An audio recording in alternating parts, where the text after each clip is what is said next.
নমস্কার বন্ধুরা, Sneha virtual Saptak YouTube চ্যানেলে আরও একবার সবাইকে অভিনন্দন। আজকের আমরা যে বিষয় নিয়ে আলোচনা করব সেটা হলো ট্রান্সফরমার। ট্রান্সফরমার কি, ট্রান্সফরমার কিভাবে কাজ করে, ট্রান্সফরমার কত রকমের হয়ে থাকে, বা আমাদের দৈনন্দিন জীবনে ট্রান্সফরমার কেমন কিভাবে সাহায্য করে, এই সমস্ত বিষয়ে আমি আলোচনা করব। আজকের আলোচ্য বিষয় ট্রান্সফরমার।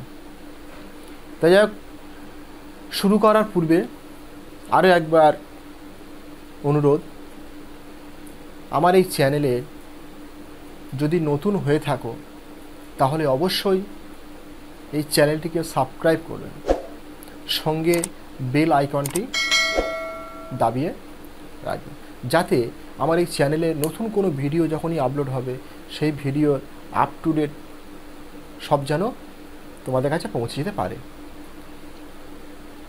যাই হোক, বেশি কথা বাড়াবো না, আমরা মূল পর্বে ফিরছি। ট্রান্সফরমার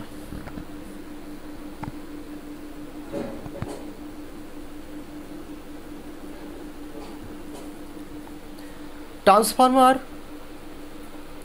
একটা ইলেকট্রিক্যাল ডিভাইস, যার একদিক থেকে ইলেকট্রিক অন্যদিকে স্থানান্তরিত করা হয় বা করে ট্রান্সফরমার ধর্ম অনুসারে। যাক, ট্রান্সফরমার সিম্বল আমরা কেমন জেনেছিলাম, বা ট্রান্সফরমার কত রকমের হয়, ঠিক আছে, সে বিষয়ে একটু আমরা মনে করে দেওয়ার চেষ্টা করি। ট্রান্সফরমার আমাদের জেনেছিলাম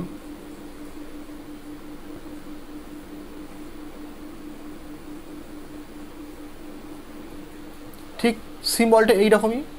ট্রান্সফরমারকে আমরা টি দিয়ে চিহ্নিত করতে পারি। ট্রান্সফরমারের দুটো দিক থাকে, এক হলো প্রাইমারি আর এক হলো সেকেন্ডারি। তা প্রাইমারি এবং সেকেন্ডারি, তাহলে P equal to primary, S equal to secondary. তাহলে ট্রান্সফরমার এক কথায় এই যে ট্রান্সফরমারটা কিন্তু মাঝখানে যে কোর ব্যবহার করা হয়েছে এটা আয়রন কোর ট্রান্সফরমার। কারণ আমরা জানি এই যে রেখাটা যদি সলিড হয় তাহলে আমরা জানবো এটা আয়রন কোর ট্রান্সফরমার। যদি এই রেখা দুটো যদি ডট ডট হয়, এমন যদি ডট ডট হয়, তাহলে কি আমরা এই সিম্বলটাকে জানবো ফেরাইট কোর কয়েল বা ফেরাইট কোর ট্রান্সফরমার।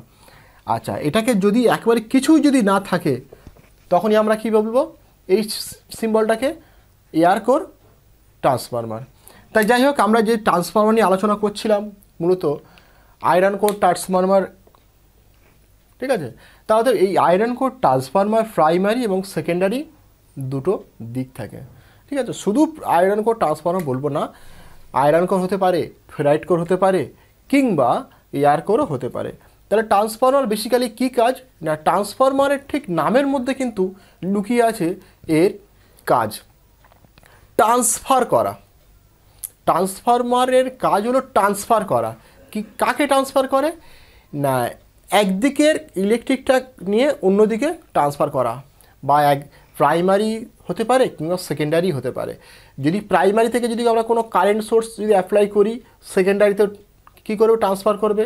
আবার যদি আমরা সেকেন্ডারি থেকে যদি কোনো ইলেকট্রিক সোর্স বা যদি কারেন্ট সোর্সের সঙ্গে যদি যুক্ত করা হয় তাহলে আমাদের প্রাইমারিতে ইনডিউস হবে। এই বিশেষ প্রক্রিয়াটা, ঠিক আছে, এই বিশেষ প্রক্রিয়াটা চলে কিন্তু একটা মিউচুয়াল ইন্ডাকশানের মাধ্যমে বা মিউচুয়াল ইন্ডাকশানের নীতি মেনে কাজ করে, ঠিক আছে। বা অন্যভাবেও বলা যেতে পারে ইলেকট্রোম্যাগনেটিক ওয়েভ বা তড়িৎচুম্বকের তরঙ্গের মাধ্যমে এই কাজটা ঘটে। আমরা ধরি মনে করলাম প্রাইমারি থেকে যদি কোনো সোর্স, ঠিক আছে, প্রাইমারি থেকে যদি আমরা এখান থেকে 230 ভোল্ট এসি সোর্সের সঙ্গে যুক্ত করলাম, যদি প্রাইমারির সঙ্গে যদি আমরা 230 ভোল্ট এসি সোর্স যুক্ত করে থাকি তাহলে সেকেন্ডারি থেকেও আমরা কিন্তু একটা ভোল্টেজ পাবো। সেটা কি ভোল্টেজ পাবো, সেটাও আমরা এসি ভোল্টেজ পাবো। ট্রান্সফরমার কিন্তু কোনো ভোল্টেজের পরিবর্তন ঘটাতে পারে না। প্রাইমারি থেকে যদি আমরা এসি সোর্স অ্যাপ্লাই করি বা সোর্স ইনপুট করি, তাহলে সেকেন্ডারি থেকেও আমরা এসি সোর্স আউট পাবো। ঠিক আছে, কারণ ট্রান্সফরমার শুধু কি করে, একদিক থেকে নিয়ে অন্যদিকে ট্রান্সফার করে। এই প্রসেসটা ঘটে কিন্তু ইলেকট্রোম্যাগনেটিক ওয়েভের মাধ্যমে।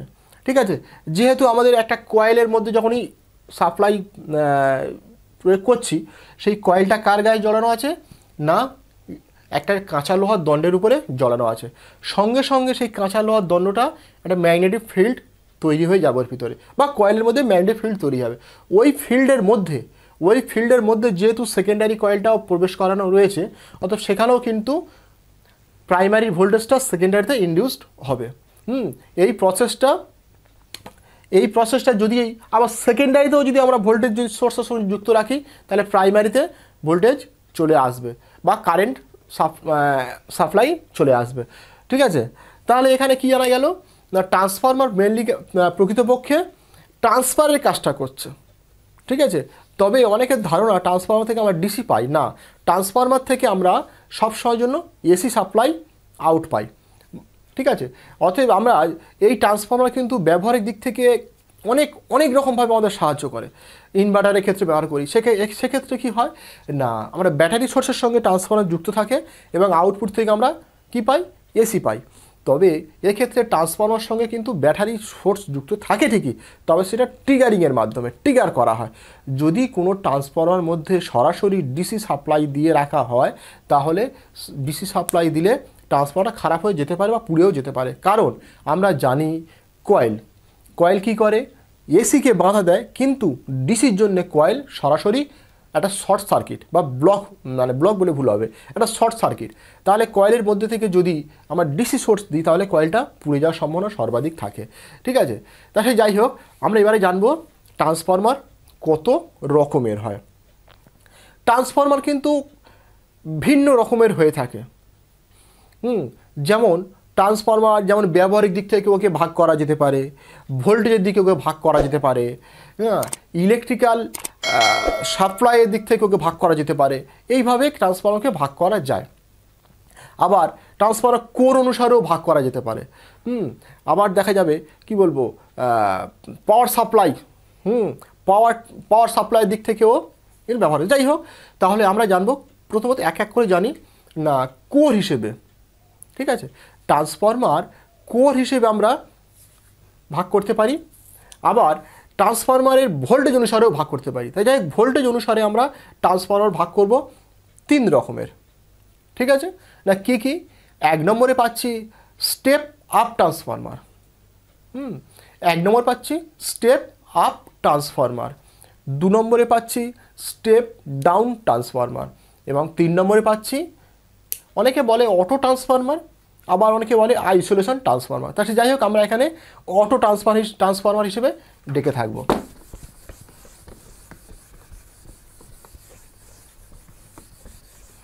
যাই দেখে নিই, স্টেপ আপ, স্টেপ ডাউন আর অটো ট্রান্সফরমার, এই 3টে ট্রান্সফরমারের সিম্বল। ঠিক আছে, আগে জানবো সিম্বল, তারপরে সিম্বল যদি জানা না থাকে তাহলে আমাদের কাজ করতে গেলে খুবই সমস্যার মধ্যে পড়তে হবে। তাহলে আমরা আগে দেখেছি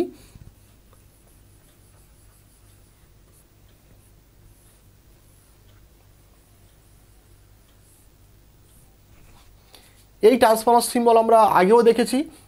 ঠিক আছে, পি এস, আমরা জানি পি সমান প্রাইমারি এবং এস সমান সেকেন্ডারি।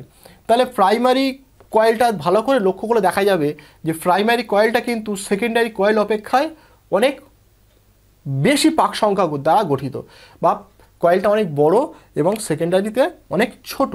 এই ধরনের ট্রান্সফরমারকে আমরা বলবো স্টেপ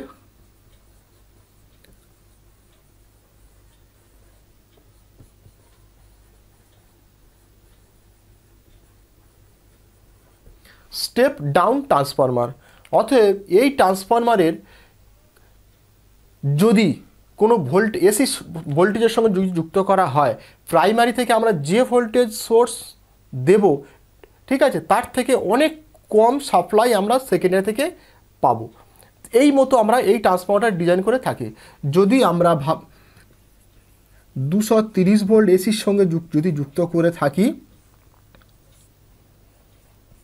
তাহলে আউটপুট থেকে আমি একশো ভোল্ট এসি নিতে পারি, 10 ভোল্ট এসি নিতে পারি, 6 ভোল্ট এসি নিতে পারি।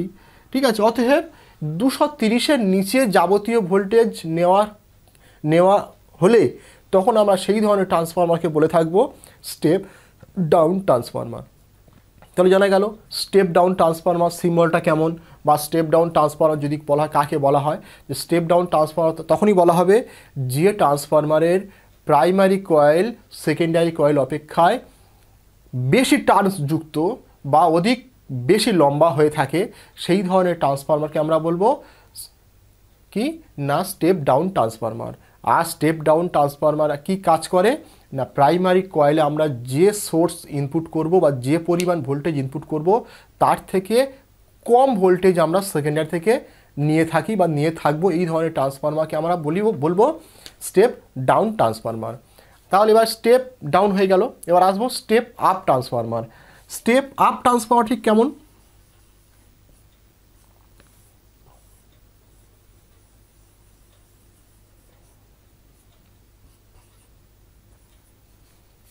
স্টেপ আপ ট্রান্সফরমারটা হলো স্টেপ ডাউন ট্রান্সফরমার ঠিক উল্টো। অতএব স্টেপ ডাউন ট্রান্সফরমার যেমন আছে যদি উল্টো করে ছবি আঁকা হয় তাই হবে, স্টেপ ডাউন ট্রান্সফরমারের ঠিক উল্টো করে দিলে স্টেপ আপ ট্রান্সফরমার হবে।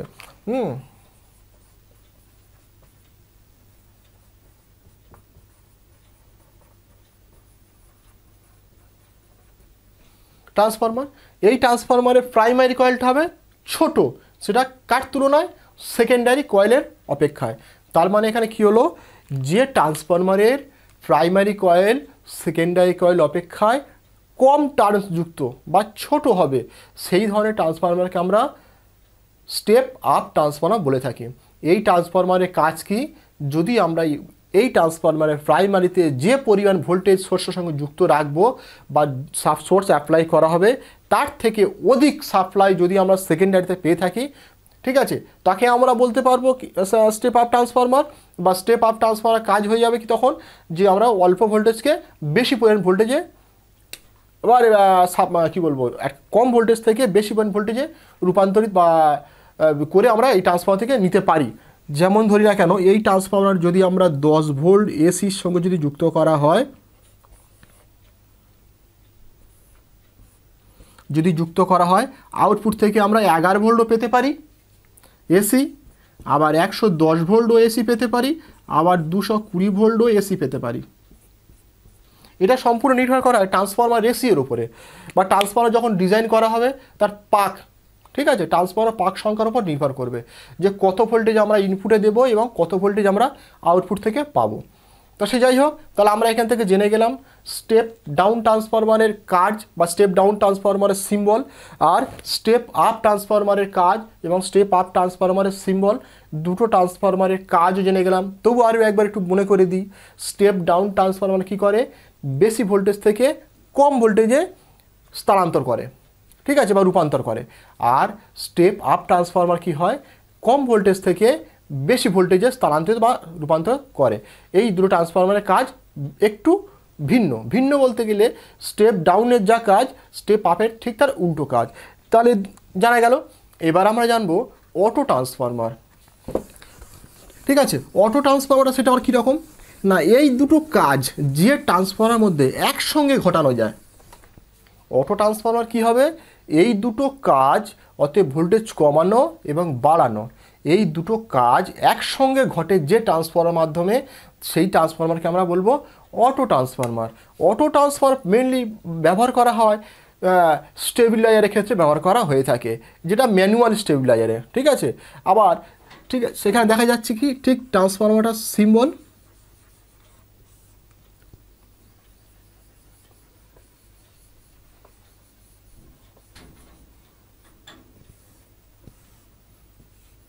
ঠিক এই রকম, ঠিক আছে। এই ট্রান্সফরমারে যদি এখান থেকে আমরা এসি সোর্সের সঙ্গে যুক্ত করি,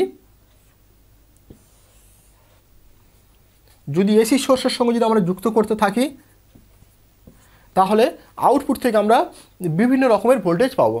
তা সেটা কি হতে পারে, আমি মনে করি অটো ট্রান্সফরমার আরেকটি জিনিস মনে রাখা দরকার, প্রাইমারি এবং সেকেন্ডারি কিন্তু আলাদা থাকে না, প্রাইমারি এবং সেকেন্ডারি একসঙ্গে মানে অ্যাটাচ করা থাকে বা যুক্ত করা থাকে।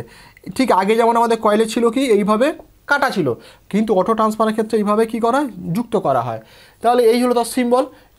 এইটা কি বা আমরা রোটারি সুইচের মাধ্যমে স্টেবিলারে যেমন রোটারি সুইচ ঘাট মারা হয়, হ্যাঁ 1 ঘাট 2 ঘাট 3 ঘাট 4 ঘাট করে যেমন দেওয়া হয় পাক দেওয়া হয়, ঠিক সেই সমস্ত ঘাটে 1 2 3 4 5 6 7 8টা কানেকশান করা থাকবে পরপর।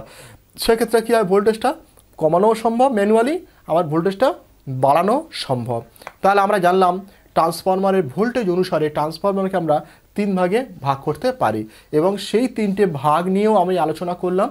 ঠিক আছে, আমরা কোথায় কোথায় এই ট্রান্সফরমার ব্যবহার করতে পারি সেও বললাম। তবে আমাদের জীবনে বেশিরভাগ ক্ষেত্রে ইলেকট্রনিক্সের ক্ষেত্রে আর কি, ইলেকট্রনিক্সের ইকুইপমেন্ট বা যে যাবতীয় গেজেটেডগুলো চালানোর জন্য স্টেপ ডাউন ট্রান্সফরমার কিন্তু সবথেকে বেশি ব্যবহার করা হয়। এমনকি মোবাইলের চার্জার সার্কিটে ওখানেও কিন্তু একটা চপার ট্রান্সফরমার ব্যবহার করা হয়ে থাকে, চপারিং বা ট্রিগারিং করে যেসব জায়গার ক্ষেত্রে। আবার অনেক সময় দেখা যাবে আমাদের পুরনো দিনের যখন যে সমস্ত চার্জারগুলো ছিল, যেগুলো এসএমপিএস না, ট্রান্সফরমার মাধ্যমে যেগুলো চার্জ করা হতো ফোন, সেইগুলো সম্পূর্ণ ছিল কিন্তু ট্রান্সফরমার অর্থাৎ স্টেপ ডাউন ট্রান্সফরমার দিয়ে 220 বা 230 ভোল্টের সোর্সের সঙ্গে যুক্ত করা হতো, এবং আউটপুট থেকে সর্বাধিক 5 ভোল্ট 7 ভোল্ট বা 8 ভোল্ট বা 10 ভোল্ট পর্যন্ত আউটপুট নেওয়া হতো। সেই 5 ভোল্টেজটাকে নিয়ে ফিল্টার করা হতো। ফিল্টার কীভাবে, যেহেতু ট্রান্সফরমার তো এসি, তাহলে ওকে ডিসিতে রূপান্তর করার জন্য আমাদের ব্যবহার করা হবে কি না ডায়োডের মাধ্যমে ওটাকে ডিসিতে রূপান্তর করা হয়, এবং ওই ডিসিটা কি থাকে না ফ্লটিং ডিসি বা রিপিলিংযুক্ত ডিসি থাকে। সেই রিপিলযুক্ত ডিসিটাকে নিয়ে আমরা কী করি, কন্ডেন্সারের মাধ্যমে সেটা ফিল্টার করি বা ছেঁকে পিওর ডিসি করা হয়। আবার অনেক সময় কি করা হয়, সেই ডিসির মধ্যে আরও কিছু এসি পালসকে মারার জন্য আমরা কি করি, চোক ট্রান্সফরমার ব্যবহার করি বা একটা কয়েল ব্যবহার করি। আমরা তো জানি যে কয়েলের কাজ এসিটাকে বাঁধা দেওয়া আর ডিসিকে ছেড়ে দেওয়া। ঠিক আছে, যেটা কাজটা করতো কন্ডেন্সার এসিকে কী করতো, ছেড়ে দিত, না এসিকে বাঁধা দেবে, ঠিক আছে, আর ডিসিকে সম্পূর্ণরূপে ছেড়ে দেবে, একটু উল্টো হয়ে যায়। তাই যাই হোক, আমরা এখান থেকে অটো ট্রান্সফরমার কাজও জেনে গেলাম। এবার আমরা পরবর্তী ট্রান্সফরমার নিয়ে আসছি, কোর ট্রান্সফরমার। যে কোর ব্যবহার করা হয়, যেমন আয়রন কোর, যেমন ফেরাইট কোর, যেমন কি বলবো এয়ার কোর, এই কোর অনুসারে আবার ট্রান্সফরমার 3 রকমের হয়ে থাকে। তা সেটা কি কি সেটা আমরা জানি। ট্রান্সফরমার কোর অনুসারে আসছি, 1 নম্বরে আসছি এয়ার কোর।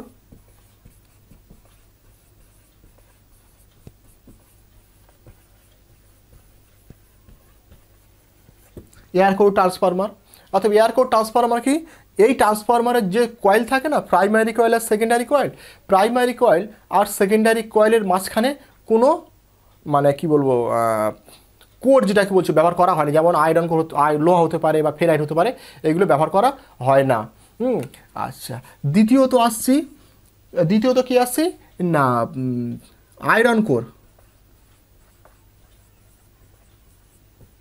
অথবা এই ট্রান্সফরমারের দুটো কয়েলের মাঝখানে আমরা কাঁচা লোহা দণ্ডকেও রাখতে পারি বা রাখা হয়। আরও একটা আছে 3 নম্বরে ফেরাইট।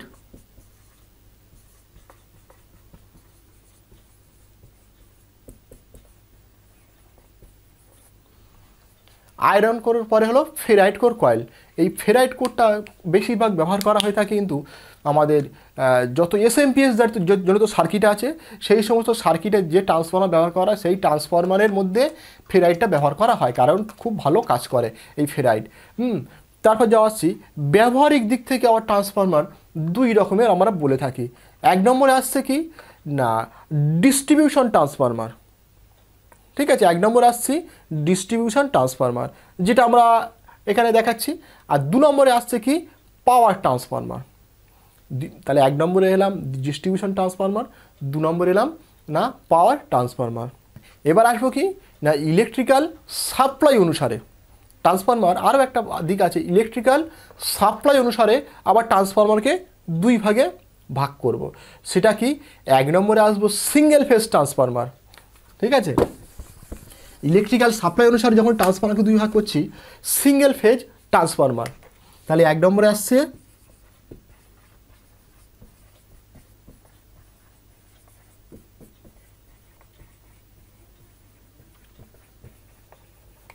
সিঙ্গেল ফেজ ট্রান্সফরমার, আর দ্বিতীয়ত আসছে 3 ফেজ ট্রান্সফরমার।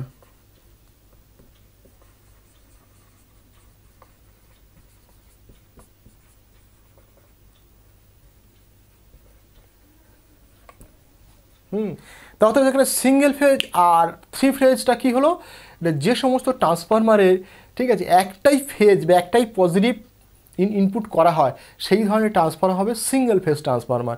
অতএব আমরা আমাদের ইনডোর বাড়ির মধ্যে যে ধরনের ট্রান্সফরমারগুলো ব্যবহার করি সেগুলো কিন্তু একটাই ফেজ ব্যবহার করা হয়। আর থ্রি ফেজটা হলো কি, এই ধরনের ট্রান্সফরমার বেশি ইলেকট্রিক্যাল কোম্পানি, ইলেকট্রিক্যাল মানে কি বলবো, বড় বড় প্ল্যান্টে ব্যবহার করা হয়ে থাকে, যেখানে একসঙ্গে দুটো বা তিনটে ফেজ ঢুকে যায় এবং আউটপুট থেকে ওই রকম দুটো বা তিনটে আউটপুট, দুটো হয় না তিনটেই হয়, থ্রি ফেজের ক্ষেত্রে তিনটে ফেজ ইনপুট হবে এবং তিনটে ফেজ আউটপুট হবে। তাহলে যাই হোক এই ধরনের ট্রান্সফরমার। আবার কি হলো, ব্যবহারের ধরন অনুসারে আবার ট্রান্সফরমার আবার দুই রকমের হয়ে থাকে। তাহলে ব্যবহার কী রকম ধরন থাকে, যে আমরা যে ধরনের ট্রান্সফরমারগুলো ব্যবহার করে থাকি তার ধরন আছে, সে ধরনটা কি, সেটা ইনডোর হয় আর আউটডোর হয়। তাহলে বেশ কিছু ট্রান্সফরমারকে আমরা ইনডোর ট্রান্সফরমার বলবো আর বেশ কিছু ট্রান্সফরমারকে আমরা আউটডোর ট্রান্সফরমার বলবো। তাহলে দুজের মধ্যে পার্থক্য কী, ইনডোর ট্রান্সফরমারগুলো সচরাচর একটু ছোটো ধরনের হয়, ঠিক আছে, যেগুলো আমরা সচরাচর বাড়ির কাজে, হোম পারপাস, ঘরোয়া কাজে ব্যবহার করে থাকি, যেমন টিভির মধ্যে হতে পারে, রেডিওর মধ্যে হতে পারে, টেপের মধ্যে হতে পারে, কিংবা মোবাইলের চার্জার সার্কিটে হতে পারে, কিংবা একটা এলইডি ড্রাইভার হিসেবে এই ধরনের যে সমস্ত ট্রান্সফরমারগুলো ব্যবহার করে থাকি সেগুলো ইনডোর ট্রান্সফরমার। বা অতএব এক কথায় বলা যায় ঘরের মধ্যে যে সমস্ত ট্রান্সফরমার ব্যবহার করা যায় সেগুলো সবই ইনডোর ট্রান্সফরমার, ঠিক আছে। আবার আউটডোর ট্রান্সফরমার কী হলো, আউটডোর ট্রান্সফরমার যেগুলো বড় বড় প্ল্যান্টে কাজ করে, একটু আগে বলছিলাম না, বড় বড় প্ল্যান্টে ঘরের বাইরে যেগুলো, যেমন ইলেকট্রিক পোস্ট, ঠিক আছে, যেমন পাওয়ার হাউসে যেগুলো বসানো থাকে, ইলেকট্রিক্যাল পাওয়ার হাউসে, রেলওয়ে প্ল্যাটফর্মে, ঠিক আছে, এই সমস্ত ক্ষেত্রে আউটডোর ট্রান্সফরমার বসানো থাকে। এদের ক্যাপাসিটি অনেক বেশি হয়ে থাকে, এদের ওয়াটেজটা অনেক বেশি হয়ে থাকে, এদের ফেজ সংখ্যা একের থেকে বেশি একাধিক হতে পারে, থ্রি ফেজ হয়ে যায়। তাহলে যাই হোক আমাদের তার ট্রান্সফরমার আমরা অনেকগুলো ভাগে ভাগ করে থাকলাম, ঠিক আছে, কোর অনুসারে, ব্যবহার অনুসারে, ব্যবহারের ধরন অনুসারে, ভোল্টেজ অনুসারে, আবার আসছি কি বলবো ইলেকট্রিক্যাল সাপ্লাই অনুসারে আমরা একাধিকভাবে ট্রান্সফরমারকে ভাগ করলাম। তবে এদের মধ্যে আমরা যেগুলো বেশি ব্যবহার করে থাকি ট্রান্সফরমারের কি বলবো ভোল্টেজ অনুসারে যে ট্রান্সফরমার আমরা ব্যবহার করি সেটা সবথেকে বেশি আমরা ব্যবহার করি স্টেপ আপ, স্টেপ ডাউন আর অটো ট্রান্সফরমার কিংবা আইসোলেশন ট্রান্সফরমার। যাই হোক এই ট্রান্সফরমারগুলো আমাদের সবথেকে বেশি ব্যবহার করা হয়। তাহলে আমরা অনেক কিছু জেনে ফেললাম ট্রান্সফরমার সম্পর্কে। এবারে ট্রান্সফরমার যেটা আমাদের বাকি রইল কি, ট্রান্সফরমারের রেশিও নিয়ে। যাই ট্রান্সফরমারের রেশিও নিয়ে এই ভিডিওর সঙ্গে আমি জড়াচ্ছি না, এই রেশিওটা নিয়ে একটা পরবর্তী বারে একটা ভিডিও আমি তৈরি করব। তাই যাই হোক ট্রান্সফরমারের সংক্রান্ত আশা করছি বেশি না হলেও অল্প একটু মাথায় তো এসেছে, হ্যাঁ, একটু স্টাডি করতে করতে আরও জানা সম্ভব হবে। যাই হোক এখানেই আমি আমার ভিডিও শেষ করব। তবে ভিডিও শেষ করার আগে আরও একবার অনুরোধ করব, আমার চ্যানেলের ভিডিও যে সমস্ত বন্ধুরা দেখছো, যদি ভালো লেগে থাকে অবশ্যই শেয়ার, কমেন্ট ও লাইক করবে এবং সাবস্ক্রাইব করতে অবশ্যই ভুলবে না। নমস্কার।